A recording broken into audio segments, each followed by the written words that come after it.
All right, welcome to the GunCraze stream. Glad to have you. Good to see you tonight. Anybody jumping on now? Anybody that's lurking, go ahead and drop a hello over in the chat. Appreciate you.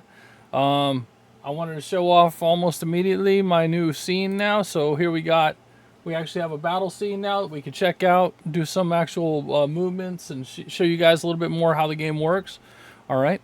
That being said, I'm going to bump back to the main scene where we're working on GunCraze. We're actually filling out support weapon talents today. Support weapons are weapons that are not necessarily mainstream. They're like machine guns, they're mini guns, they're long range acoustic devices, LRADs, and we got grenade launchers, missile launchers, AK rocket launchers. For this game, they're kind of combined in the same purpose. That being said, we're going to get started with that. So let's talk about just kind of catch anybody up just showing up for the first time, right? We're talking about GunCraze. GunCraze is an action tactical role-playing game. It is technical, but not to the point where you can't learn it. All right, most players learn it in a sitting. They get the concepts.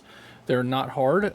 Just like D&D can have so much in the book, but you only really need to focus on what's important for you. Okay, as a gun master, eventually you'll get better as your players help you learn. But there are so many character customization options in GunCraze, and it's classless, so you can go off in any direction. There's nobody that's going to know your class right off the bat, but they'll understand the concepts because you and a couple of your teammates might have first aid. You just might be better at first aid than they are.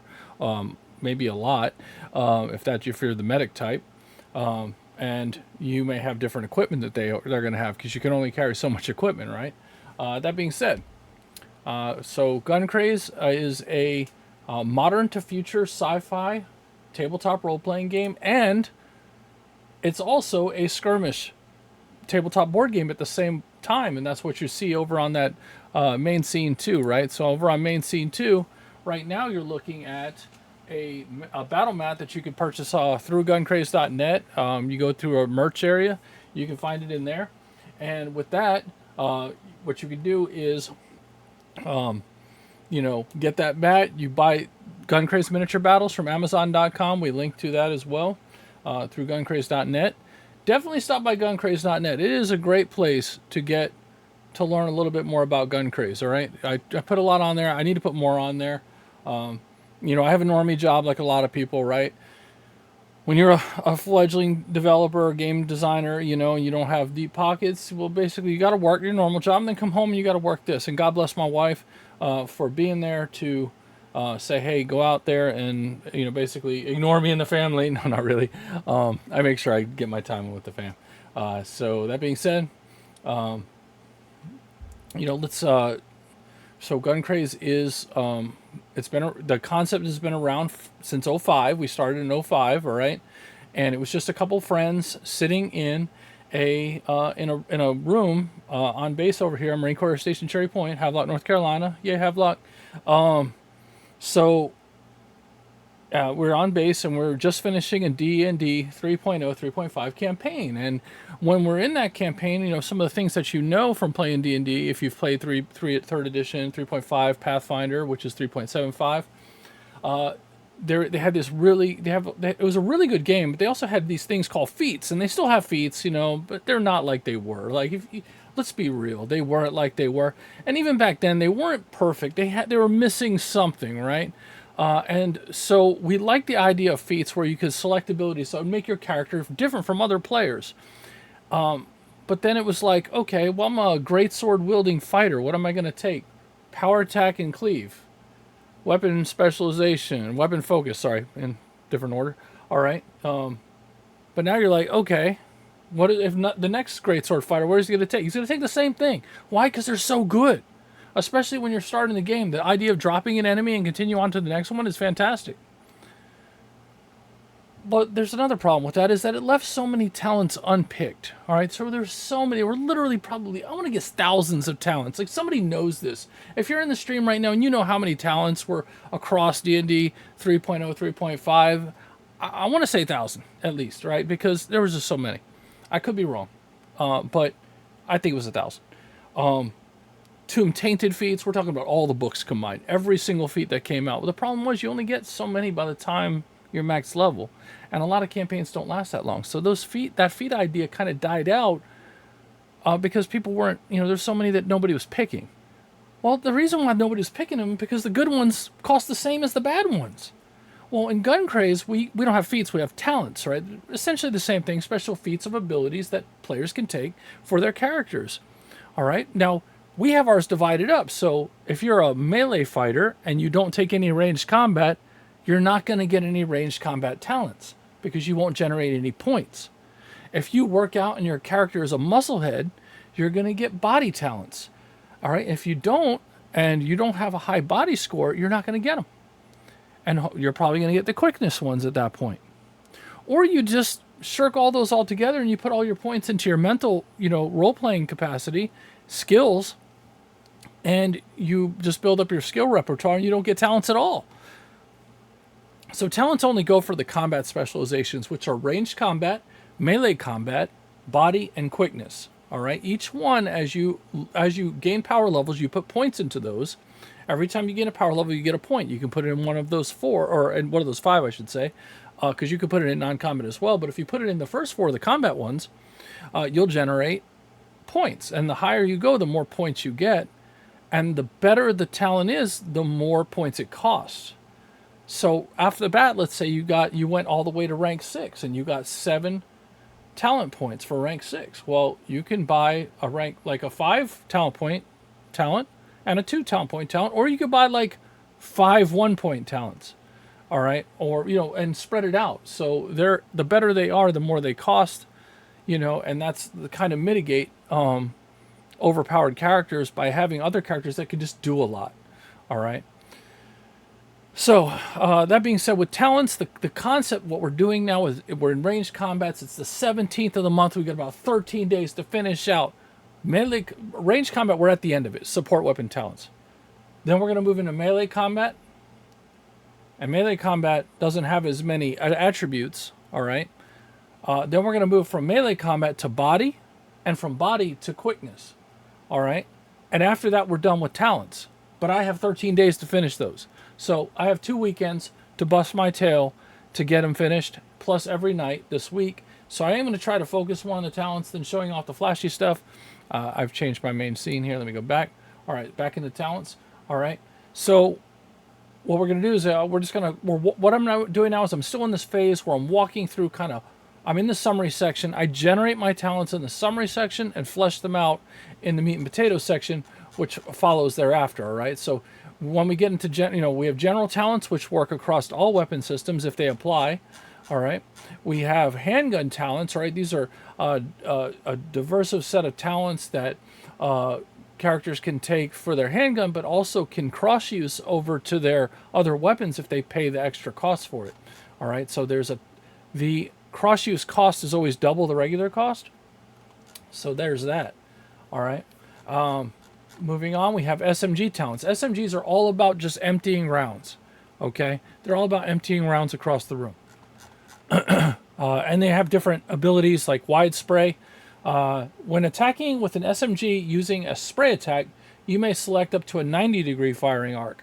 That means you can disperse your hits through 90 degrees of enemies as opposed to 45 degrees, which everybody else is kind of stuck at. All right. Then we get into rifles. Rifles are all about bringing down single targets with different types of fire, but not a completely diverse range of fire. Like your single target, you're trying to just bring them down. Armor, not armor. Rifles are not like handguns, all right?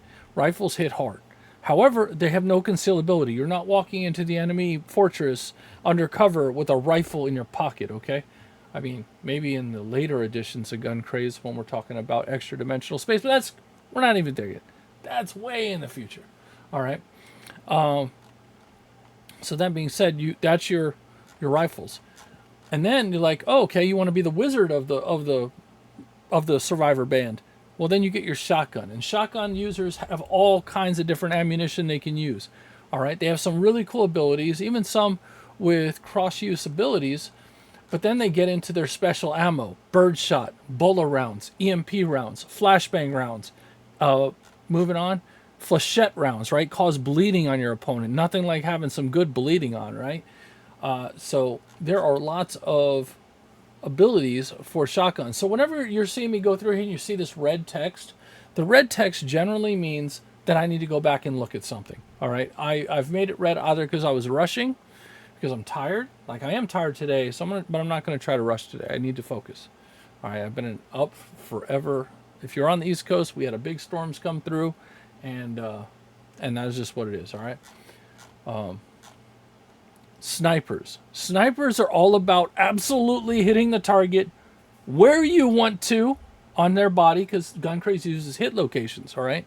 GunCraze is not a massive pool of hit points like a D20 system. It's based on hit locations. So when you roll to hit, you also roll hit location. If you're a melee fighter, you always can modify it by 2 because you're always trying to go for that head and you're up closer. All right, you're not trying to hit the legs, or maybe you are trying to hit the legs. Maybe. Right?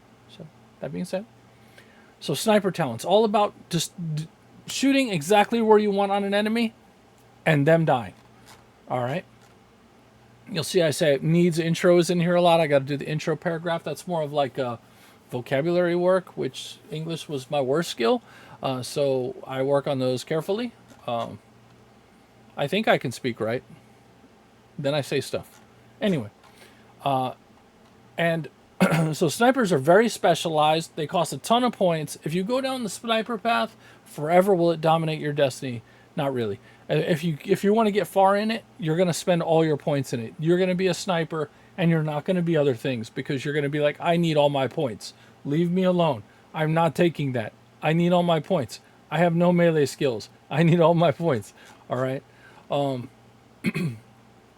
Support weapons. So what is the concept of support weapons? The concept for support weapons is all about what it means is support, right? It helps out, all right? But it's all about like a specialization, like you focus on one little area of it and then you move on. All right, now you can go for 2 support weapons if you want, no problems with that. You know, you want to be rocket launchers and machine guns, then that's fine. But generally the other attributes, rifles, shotguns, you want to have a little bit in there too to round you out. All right, so right now we're going to get back to the portion. I'm going to stay down in support weapon talents. And I'm going to go ahead and do what's called insert a new screen, or some new window. All right, I'm going to go back up to the area that starts this section, the talents, all right? So these are what your points look like when you gain a new specialization score. So let's say you just went from, you started the game at rank 5, right? Rank 5, let's say ranged combat. You gain 2 power levels. So you decide, hey, I'm going to put one of them in ranged combat. So you go to 6. Well, if your starting specialization score is 6, you'd have 7. All right, because you just gained 2 more talent points. So you're going to gain 2 talent points. So you might, for a better talent, you may have to save up. All right, but for lower level talents, ones that will still help you, all right, which are generally the prerequisites for their higher level ones, you're gonna go low with the 2, right? So as you level up, by the end of power level, this is just power level 19, you're going to gain 20 talent points throughout ranged combat, all right, to plan on. Okay, so I'm sorry, this is the starting and then the new. So if you start at 10 and you went to 11, you're going to gain 3. So the number is 5, 15, 30, 50. 50 talent points. Okay? Misreading my own stuff. I actually don't even like this layout. I'm going to have to highlight. This is what you do. You highlight things and go, oh, crap, now I got to go back and look at this. All right? I don't know if this needs to be here. I don't know if this is the best chart for it. But it is what it is. Okay? I know what I meant at the time. So if this is your starting specialization score, you gain this. If it's your new one, because you just leveled up, you gain this. But I'm not a big fan of that layout, so we'll see. All right.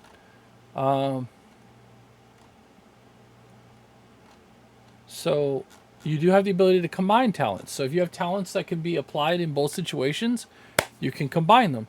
All right. Now that can make a lot of like mathing out your what we call attack profiles. All right. So when you start your turn, you want to have your attack profile ready. If you don't have your attack profile, the attack you're going to use that round ready, maybe the gunmaster penalizes you and makes you skip that turn because you weren't prepared with an attack profile. All right. Generally, you could always shoot off the cuff with your burst attack, your basic attacks, right?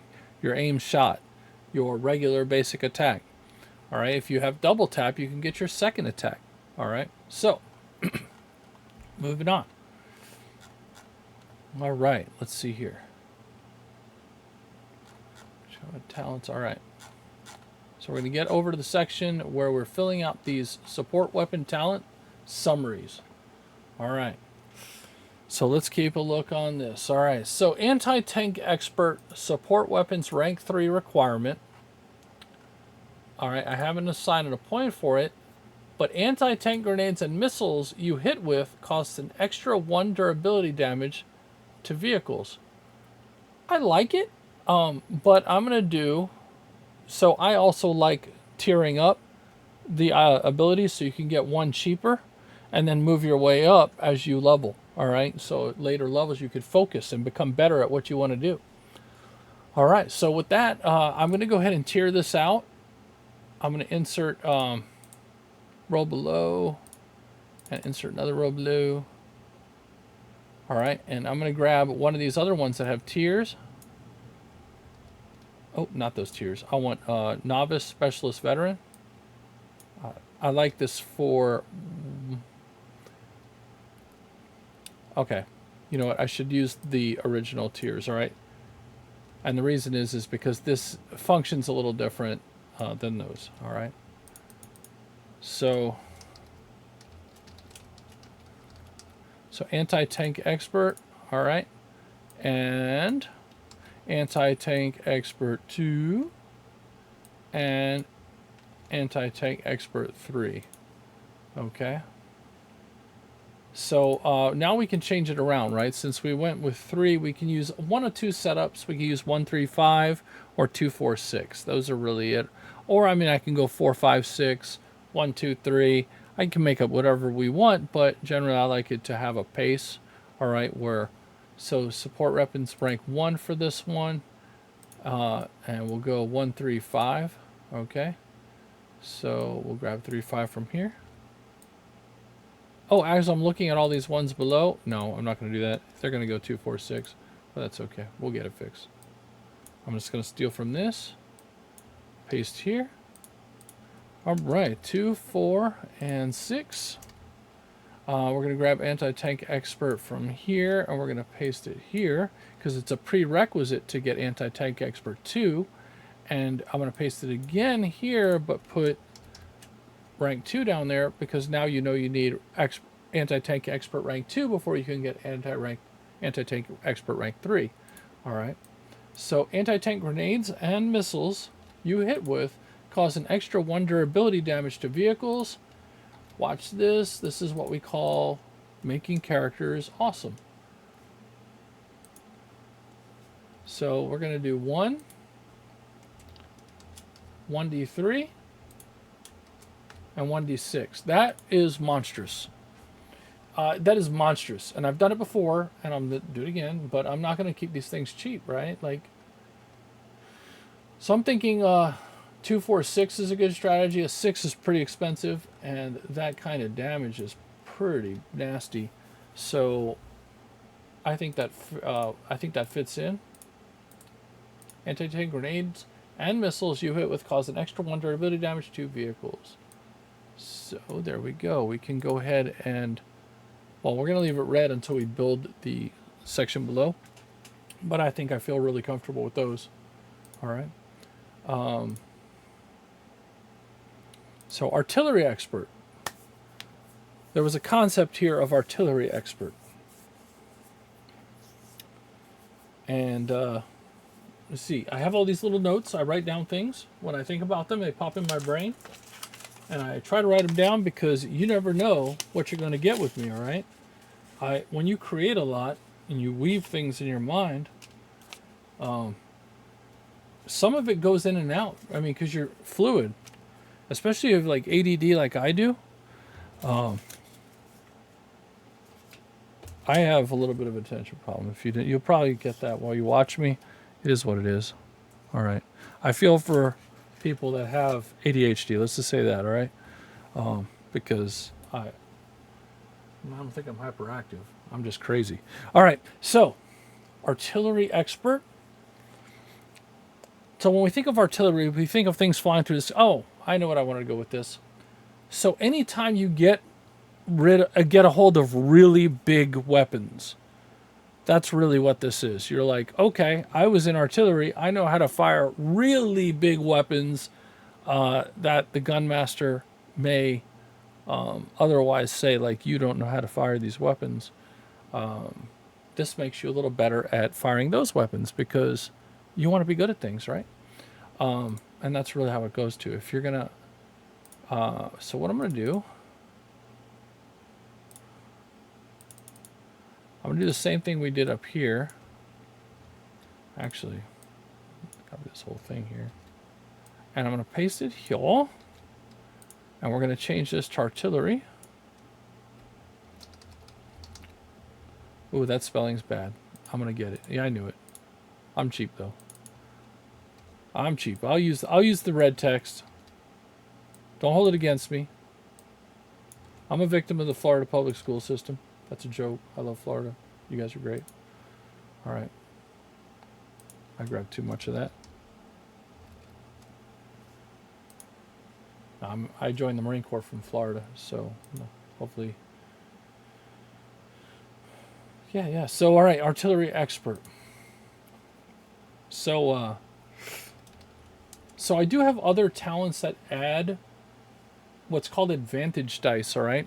So let's go ahead and I'm going to go shoot over to the other table, and I'm going to show you what advantage dice look like and what they do, all right? So moving on over. All right. So let's say the damage for a weapon is normally 3d6, but you have 2 advantage dice. What you'll do is you roll all 5 of the dice and drop the 2 lowest, bringing up your base damage. So for every advantage dice you have, you drop that many dice from your dice roll.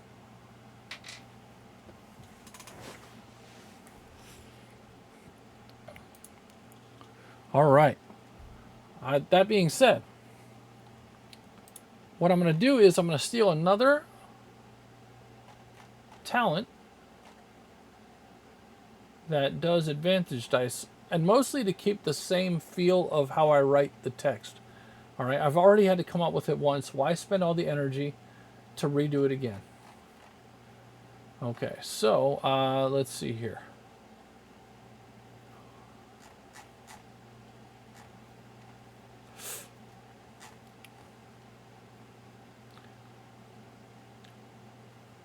Okay, all right. We can just use this one here.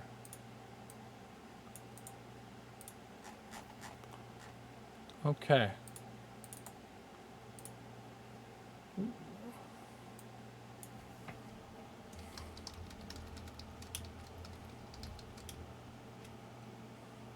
All right, so add 2 advantage dice when rolling heavy damage using weapons with the heavy.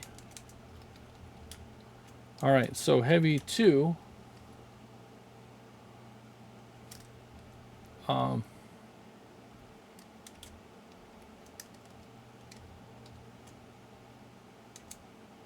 Special rule. All right. So let's talk about what that is. Heavy 2. We're going to go back up to our. We're actually back up. Now we're going to go down to the weapons, and we're going to take a look at rules. All right. Heavy X. Okay.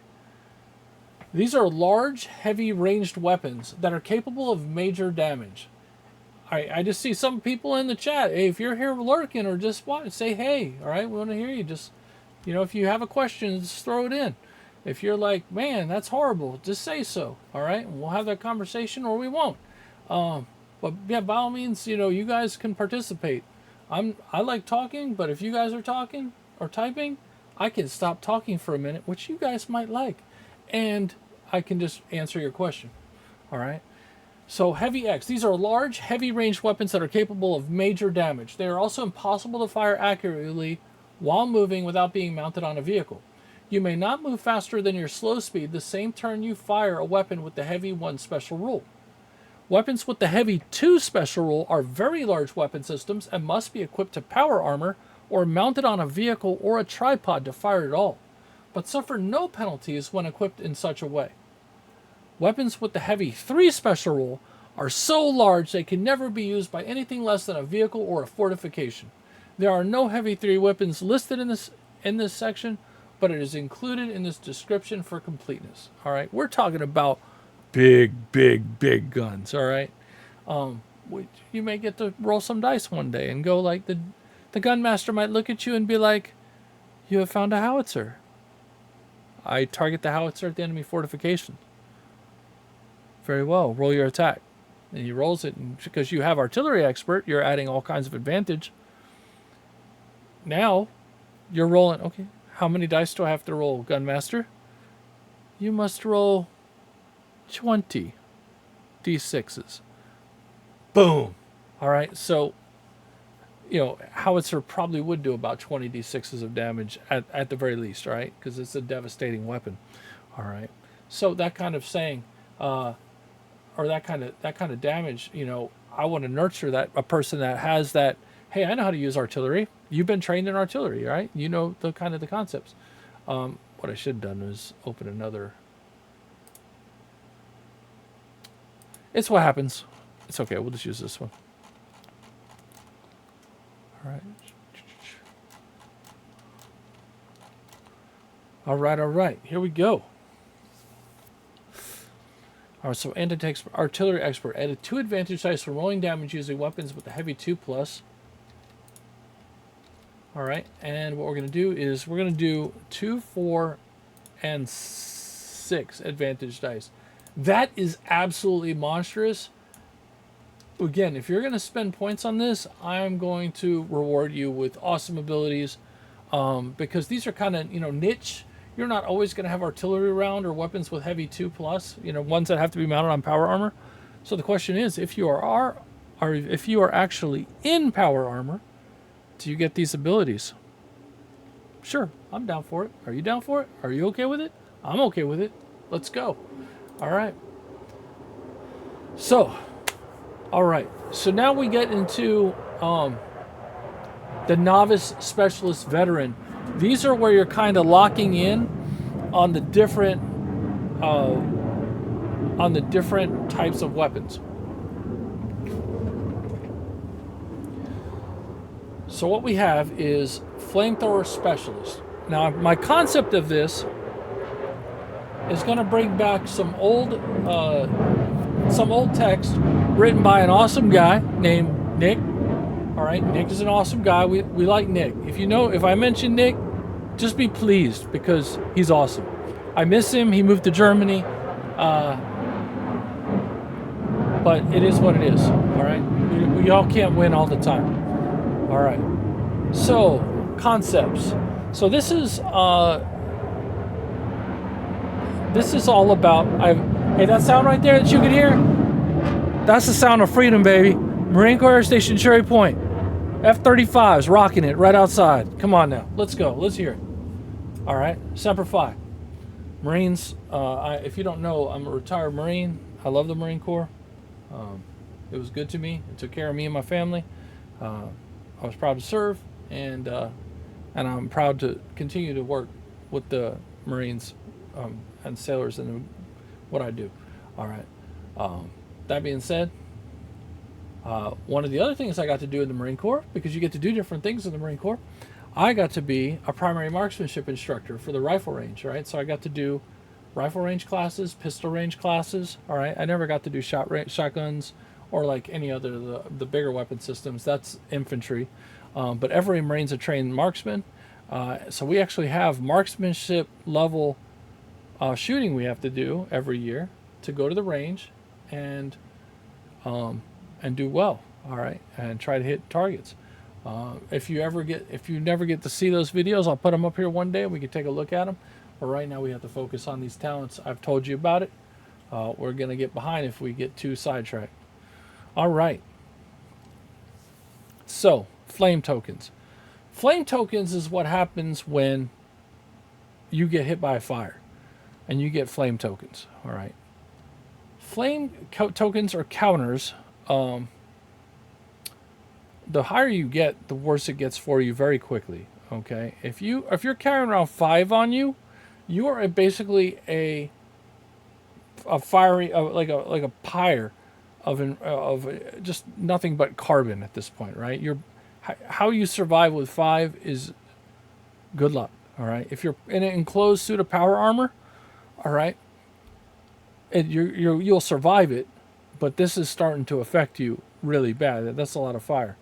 A character that would have gained the dying condition while having 3 or more flame counters gains the immolated condition instead. An immolated character cannot be restored to life in any way. Any way. 3 or more flame counters, all right? So if you're engulfed and you die, you're immolated. That's it. All right. So let's see. Movement in fire. A character that starts their turn in an area that is on fire must make a reaction test or gain flame counters. This reaction test is based on movement speed.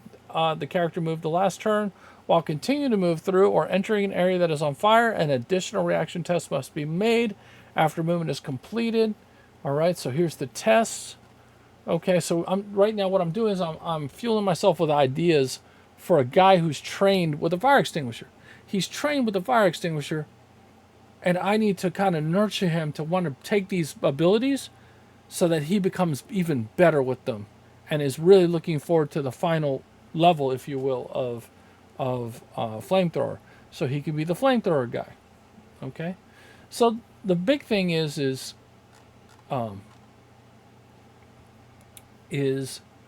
the giant. If you have a canister of some type, right? Canisters. All right. So let's see real quick. So flamethrower attacks. You have your direct attack. A character makes an attack roll against the defender as usual. If the hit is scored, now these aren't necessarily per se in the game yet. These are ideas I was exploring.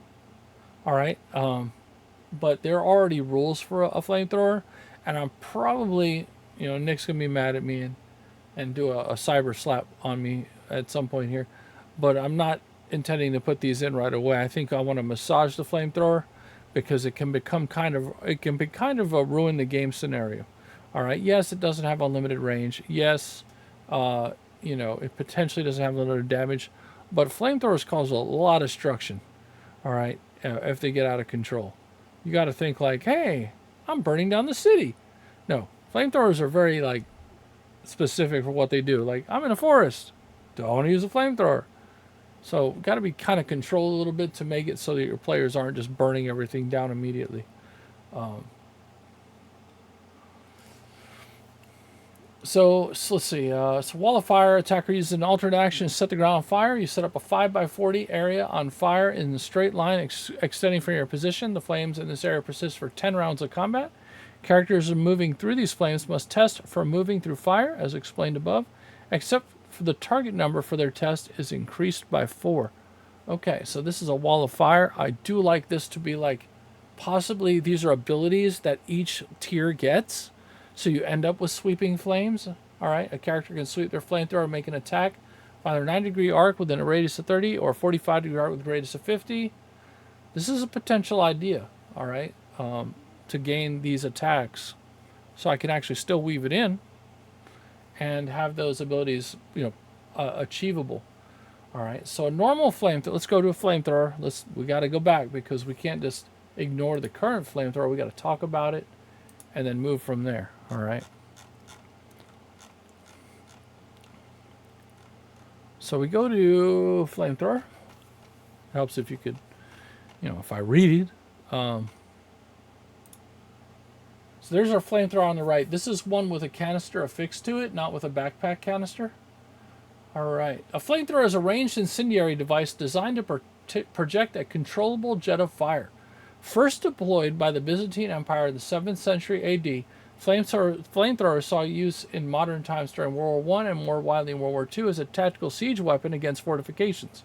A flamethrower can also upgrade with a backpack canister, giving it much more fuel. All right, a little bit of history on there. I don't know how I feel about the history part, but I'm going to leave it in there for now. All right, it's a very rare support weapon, two-handed. Its range is close. All right, close. So, again, what we do while you're here is we like to bounce around and show you, we got to verify what does close range even mean. So I'm going to open up yet another window and go down to our range increments in shooting. All right, so moving down, steps for an attack. All right, shooting, ranges and accuracy. Okay, so close range uses these markers. So 0 to 10 squares, there's no penalty. From 11 to 20, there's 2 penalty. It can go out to 50 feet. All right. So, 50 feet, which is 10 squares. Okay. That being said, so we do see that. We're going to bounce back to the other one. Oh, not that one. All right. Damage 2d6 thermal plus 1d3 flame counters. All right, so you get 1d3 flame counters. So somebody you hit. Reloads 5 uses, and it takes gasoline. All right. Weight 15 pounds. Concealment modifier near impossible because you have this giant tanked weapon in front of you, so -8. Cost 5,000 credits. Equipment, a fuel canister. Flamethrower fuel, 5 uses. It gives you 5 uses before you need to reload. Special, flaming, illegal, reliable, slow reload, single shot, and torrent 8. Okay. Torrent 8. Interesting. So let's talk about what torrent is. And, so let's talk about what torrent does. Here we go again. It's like trips. You just all have to bear with me. So now we're going to go take a look at the rule called torrent. Attack profiles with the Torrent X special rule are usually reserved for flamethrower attack profiles, but may include other types of attack profiles that flow or pour out over the enemy. Weapons with the Torrent X special rule allows the attacker to count up a number of squares from them, starting with a space adjacent to the attacker. Each square then selected must be adjacent to the previous until a number of squares equal to X have been selected. Unlike movement, these squares are not affected by difficult terrain, but do suffer diagonal movement penalties just like movement. The entirety of the selected square is known as the torrent chain. A character cannot choose for the torrent chain to go through walls or out of sight of the attacker. They still ignore difficult terrain. Nor can a torrent chain be made where they would cause damage or any negative effects to allied characters. All right. The torrent chain can turn and come back towards the attacker if they choose, saturating entire areas with the attack. Any square may be selected twice, but this does not increase the attack's potency in those squares at all. Torrent X and Blast X. In an attack profile with the Torrent X and Blast X special rule is a deadly weapon indeed. All right. So attack profiles used in GunCraze, and that's where these rules were, mixed back and forth with. So it's a weapon. A weapon with the Torrent X and Blast special rule is a deadly weapon indeed. If a weapon has both the Torrent X and Blast X special rules, the last torrent chain location designated by the attacker is the center of the Blast X, and that entire area endures the attack as well as the squares designated by the torrent chain. All right. Pardon? So defenders must choose the defense method. Each defender lying under the torrent chain must make an opposed defense roll to avoid damage from the Torrent X attack. When rolling to avoid a torrent, characters add their reaction bonus to this test. Once the torrent is designated, usually with tokens showing in the area of attack, then any opponents that are within that area can choose to evade or dive for cover. Cover bonuses to defense rolls are not allowed against attacks with the Torrent X special rule. All right. Out of turn actions. At this step is when a character may attempt to seize the initiative or choose to use a craze point to perform a dive for cover. All right, so in GunCraze, you actually have an ability that you can use. One of the great parts about playing GunCraze is you get to do stuff when it's not your turn. All right, so the gunmaster is going to shoot at you. You get to make your defense roll. You're still in the game. Your players, if you're a gunmaster, if you're a DM, you know what I'm talking about. It's not that player's turn. He's in his phone. All right, so you know what? It's not he's in his phone. You start shooting at him. He puts down the phone. He starts rolling dice. And now he's a little worried because he doesn't want to get dead. All right. So that's really kind of a benefit to GunCraze having opposed rolling. It keeps everybody involved. And it's a simple dice rolling strategy. It's D10 plus your bonuses against D10 plus your bonuses. All right. And penalties, of course. But that being said, you compare. If they're equal, it goes to the defender in every case. All right.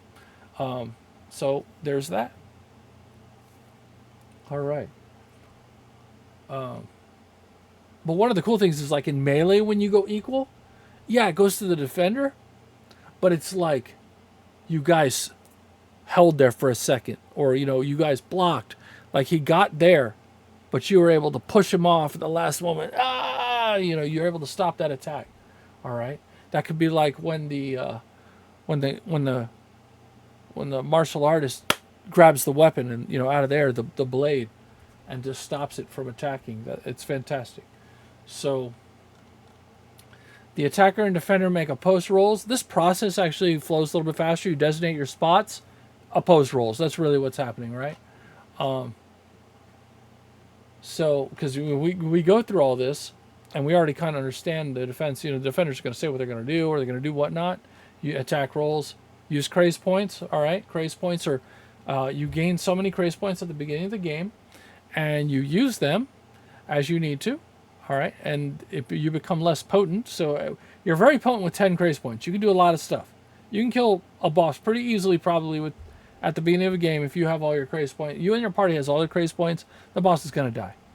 The goal is for the gunmaster to work your craze points down to a manageable level by introducing lots of waves of enemies, and then even in the boss room, have several elites and minions around that the boss can use to basically block with. Is what he's going to do. That's what villains do.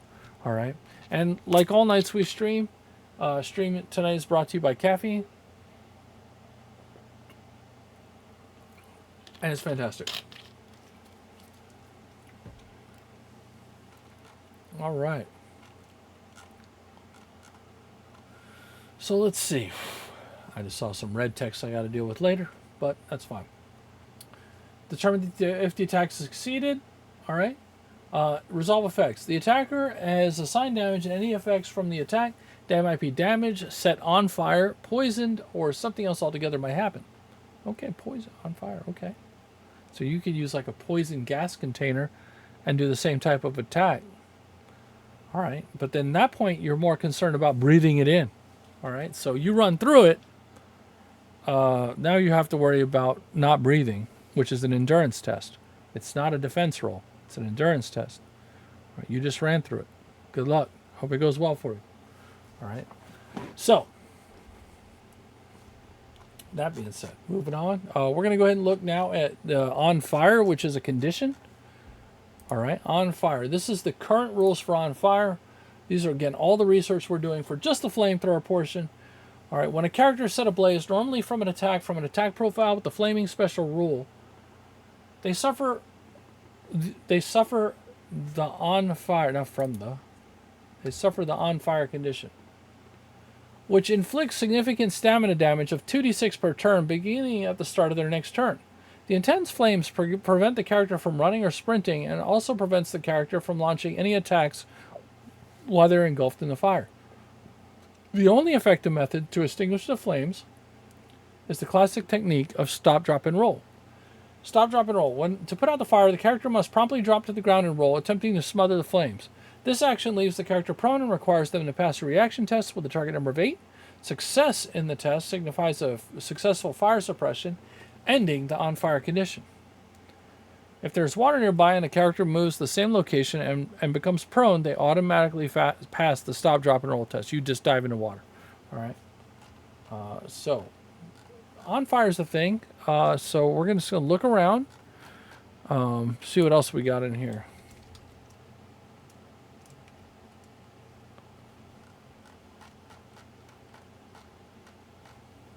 So we got let's see, suppressive fire. No. Critical fumbles. I've just looked for a point of what I'm looking for is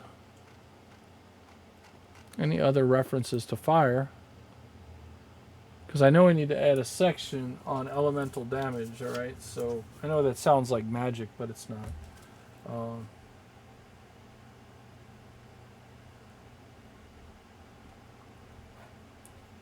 Make a little note, sticky note. Elemental damage is on the list. All right. So we got about 14 minutes left. I'm gonna go ahead and take a quick break from the working on this because I do want to go over some other things with you, just things that we should cover. All right. We're gonna go ahead and show off some GunCraze miniature battles. We're gonna kind of talk about it and roll some dice and see how it goes. Okay. So that being said, I'm gonna get this. I'm gonna be looking at this over the rest of the evening, and hopefully tomorrow if you join the stream, because tomorrow is what day is I have no idea what the day is. I think today's Tuesday. Be nice to me. Oh, today's Monday. Look at that. So tomorrow's Tuesday. I am going tomorrow night during the stream. We should see fire progressed and the flamethrower area filled out, and I'll be excited to tell you all about it. But for now, we're going to switch over to main scene 2, and we're going to talk about GunCraze miniature battles. We're going to just kind of walk through what GunCraze feels like during a fight. So I say GunCraze miniature battles, but remember they're the same game. That's the most important thing. Like, it's not learning two systems. All right, it is like the same system with a couple extra rules to make it a board game. All right, so you'd only have to learn. There's just no role playing in it. All right, so it's just the combat portion of GunCraze in a box, which the box doesn't exist because I don't sell in a box. Basically, the book is on Amazon.com. Go check it out. It has a great review on there. All right, some people have had a lot of fun playing GunCraze. All right, also the European version of Amazon has a review as well. That's really great. So I'm gonna just turn over here real quick, and we're gonna walk through some other things. All right. That being said, all right. So what we got is we've got Sanctifier, Zed. He's behind the counter. Juan Fuse is next to this large lockers. We got Davila Lestray. They are all inside this room and not near Slasher, Mirage. Railshot's all the way over here. Okay. And we have Punisher right here, okay? So, how we work in GunCraze miniature battles is we have cards that you can use to help understand what the characters do. All these cards are available on guncraze.net underneath GunCraze miniature battles. All right, they're already there. You can use any miniatures you want for this collection. You can use dice to represent them. All right, and you can just practice these rules, okay? So we're going to pretend it's Slasher's turn. All right. So if you look at his card here, he's got a movement of 2 for slow, 3 for normal, 6 for run, and 10 for sprint. All right. So if you go into GunCraze miniature battles, and here's the book right here, we head over to, you go into doors, page 24. All right. Oh, characters in GunCraze need to spend 1 movement point to open a door. They can choose to spend an additional 1 movement point to close the door. By default, once the door is open, it remains open until it's closed, unless otherwise stated. All right. In addition to regular door interaction, players have the option to blast doors using attacks from their attack profiles. Players can designate specific doors from their characters to attempt to open either from melee range or from a distance. To open a door this way, characters must make an attack roll with a target number of 5. If the door takes a total of 10 or more damage, it is successfully opened. Furthermore, if a character has additional attacks, they can continue to attack other opponents. Alright. So, that's great, because guess what? guess what Slasher has? He has 3 attacks. But he's going to just use this movement because he's going to run through the door. Alright, he's going to choose to run. Alright. So that activates 6 movement points. He 1 to open the door, 2. His first diagonal is 3. Alright.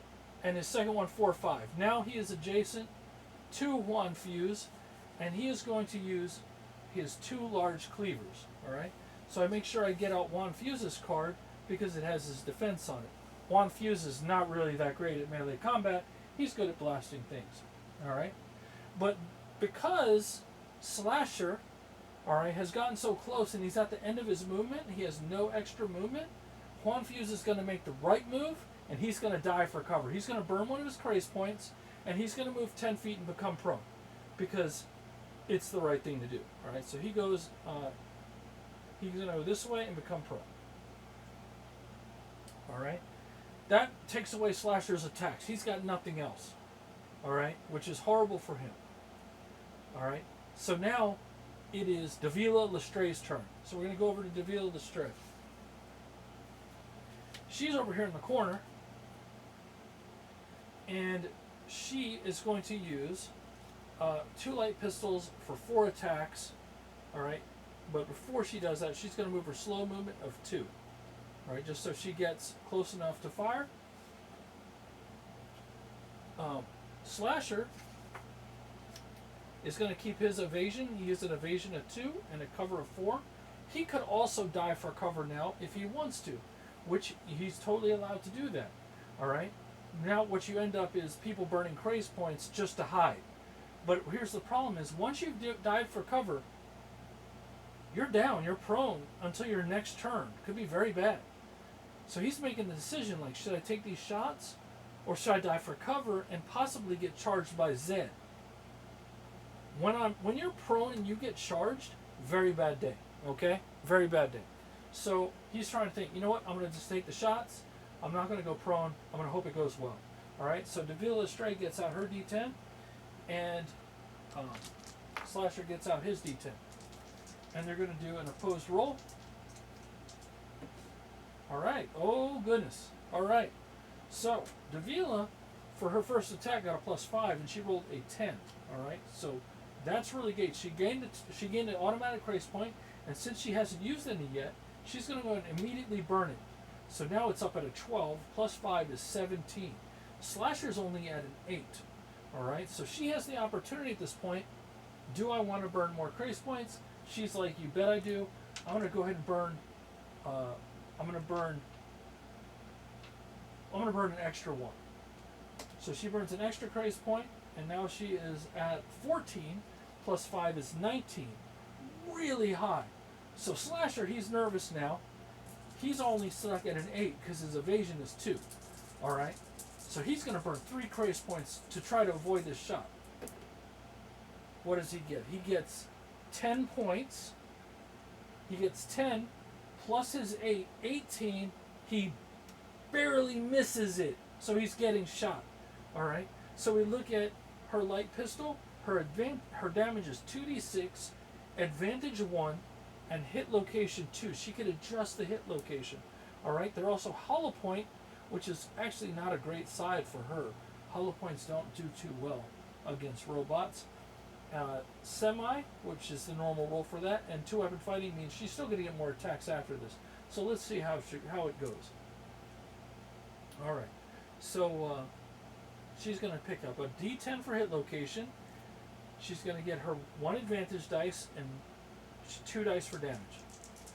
Alright. So let's talk about hollow point real quick. It is a weapon special rule. We're going to go ahead and look at it. Alright, so you go to weapon special rule. Hollow point. Hollow point rounds are designed to inflict devastating damage on soft targets. When attacking a profile with the hollow point special rule, attacks deal an additional 1d damage when they deal damage to hit points or vital points. However, if the attack strikes a location with armor points, the highest damage dice roll is ignored after advantage dice are considered. Ooh, that is a downside. So let's see how it goes. Hopefully she rolls real well on all 6s. All right. She did not roll all 6s. She rolled, so the highest one is the advantage dice. So what happens first is the advantage dice are considered. This dice goes away. However, her highest roll goes away too. She does 4 damage to the 8, which she's going to adjust by 2 to the 10. All right, because she has hit location 2. It goes to the 10. So Slasher's head is going to take 4 points of damage. So he is at 16 points of damage for his head. Okay, so that's kind of how the downside of using hollow point characters with hollow points in GunCraze. You know, this is a character that's more suited for fighting humans, but she's going to continue on with her attacks. She has her second attack, which is +3. Oh, and I forgot like the most important part, and I'm an idiot for doing so. She rolled a natural 10, meaning he rolled an 18. If she rolls a D10 and is able to score with all the bonuses that she's already incurred, all right, her bonuses were pretty steep, and she did not get that, but it would have been a critical hit, and it could have just blown all the armor off of his head. And that's one of the abilities that Armored has. One of the things you can do with a critical hit is just remove all the armor points from a location. Okay, so moving on, she goes to her second attack. All right, here we go. All right, she gets an 8, he gets a 7. So her total is 8 plus 5 is 13. He's got a 9. Okay, so she's gonna make a decision. She's like, I'm not gonna spend any craze points. He's already burned 3. All right, so he's getting low. He's getting lower already. He's gonna go ahead and burn. She has an 8 again. She has a 13. So he needs a roughly, or she has a 9. So he needs roughly 5. He's gonna burn 2, and he definitely gets it. It's a miss. So she wasted that shot. She had craze points. She should have spent them. Third attack, +3 again. All right, so he has. She got a 10. He has a 9 now. She's like, I'm gonna leave it because I'm hitting. He's gonna spend it. But here's the thing: is if she does leave it, he's just gonna spend a craze point because he has one to ignore the shot. So best thing to do: burn 2 craze points. Oh my gosh, she rolled a 3. So here we go. Oh my gosh, he only rolled a 2 for 1 craze point. He was hoping to roll higher. He did it. So he gets hit again. Same rule applies. 3 dice. Roll the 3 dice. Drop the dice for advantage, and the highest dice. It only did 2 to the head. All right. So she did 2 hit points to the head again. So now he's down to 14 hit points for the head. Again, not gonna go well. All right. So, and her last attack is +1, and he still retains his evasion. All right, so he rolled a 1. That could be bad. It is bad. All right, so let's talk about a critical fumble. Just a moment, go to the rule book. 31. Anytime player rolls a 1 when attacking with the character's ranged weapon, it is automatically a miss, also called an auto miss in the attack step. That player may choose to use a craze point to negate the auto miss and add a score of 6 to the roll as well. They may then compare the result to the opponent's defense roll. They may spend no further craze points as the attack. That's that. If a player rolls a natural 1 for their attack roll and does not choose to use a craze point, or they have none, that's attack roll only. All right. So yeah, they're good. All right, brain dead. So moving on. That was all her attacks. All right, so that's not great for her. Who's next? Mirage is next. She's the girl in the back. All right, so this is kind of how the flow goes. All right, even when it's not your turn, Slasher got to participate in a lot of roles. Juan Fuse got to play when it was Slasher's turn. So your players, depending on what they're doing, they can work together and strategize to take down these enemies. All right, it is a technical game. Roughly 4 models on a side is pretty good. You can do more. You can do a lot more. But obviously, that turn length is going to increase as you're moving all the way around. All right? No problems, though. All right, that being said, we are coming to the end of the stream. Hopefully, you guys heard me well from across. I'll get that microphone moved so we could get a good volume the whole time. And I do look forward to seeing you guys. I'm going to work on these fire rules, really go through them, get a good feel for where they're at, and then build some really cool flamethrower talents for those guys that have the fire in their heart. All right. I look forward to seeing you guys. The next stream is tomorrow night, 7 p.m. Be here or be square. Peace out and have a good evening. I'm going to end with a Wartop clip. A Wartop is a Steam game that you can buy on Steam, and it comes with GunCraze miniature battles and 8 miniatures included. And here's an example. Attacking and defending in GunCraze. Demonstrated on Wartop, an exciting new virtual tabletop available on Steam. Sanctifier attacks Punisher with his minigun. In GunCraze, both players roll d10s in opposed tests, keeping both sides actively engaged. Sanctifier rolls a 10, while Punisher gets a dismal roll of 1. Sanctifier adds his attack bonus, and Punisher, without cover, must use his evasion defense. The result is 16 versus 1. Sanctifier hits his mark with ease. Learn more at guncraze.net.